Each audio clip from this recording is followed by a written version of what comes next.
Praise the lord. Minute with God's word. నేటి దిన వాగ్దానము. కీర్తనలు 85 6వ వచనము. నీ ప్రజలు నీ అందు సంతోషించినట్లు నీవు మరలా మమ్మను బ్రతికింపవా? మేఘం వర్షిస్తుంది. దేవుని మేఘం ఉజ్జీవాన్నిస్తుంది.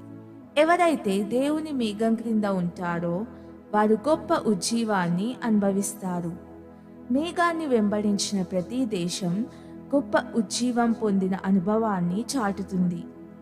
మొదటి శతాబ్దంలో మేఘాన్ని వెంబడించిన అపోస్తలులు ఎక్కడికి వెళ్ళినా అక్కడ గొప్ప ఉజ్జీవం వచ్చింది.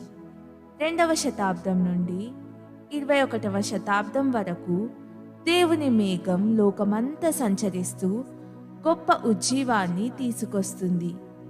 మనం ఇప్పుడు పెంతెకోస్తు దినములలో జీవిస్తున్నాము. సంఘం ఎత్తబడే వరకు ఈ పెంతెకోస్తు కొనసాగుతూనే ఉంటుంది. మనం అంత్య దినములలో ఉన్నవారం. ఈ కాలంలో దేవుడు ఒక ఉద్దేశంతో మనలను లేవనెత్తి ఒక ప్రణాళికతో తన మేఘం క్రిందికి మనలను తెచ్చాడు. దేవుని మేఘంతో పాటు నీవు కూడా వెళ్తున్నావా? ఒకవేళ మేఘం క్రింద ఉంటే ఇతరులను దేవుని మేఘం క్రిందికి తీసుకొస్తున్నావా? యేసు ప్రభువు మేఘంలో వచ్చేప్పుడు మేఘము క్రింద ఉన్నవారు మాత్రమే మేఘములోకి ఎగరగలరని జ్ఞాపకముంచుకోండి. ప్రార్థన. పరలోకమందున తండ్రి, ఈ అంత్య దినములలో నీ సేవకుడిగా సేవకురాలిగా అయ్యే ఆధిక్యత ఇచ్చినందుకు వందనాలు.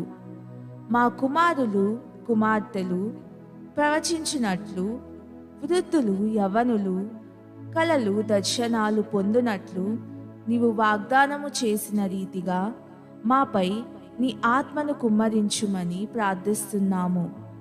మా దేశంలో లక్షల కోట్ల మంది మేఘం క్రిందికి వచ్చుటకు నూతన ఉజ్జీవం కుమ్మరించబడాలని ఎదురు చూస్తున్నాము. యేసు ప్రభుని నామంలో ప్రార్థిస్తున్నాను తండ్రి. ఆమెన్.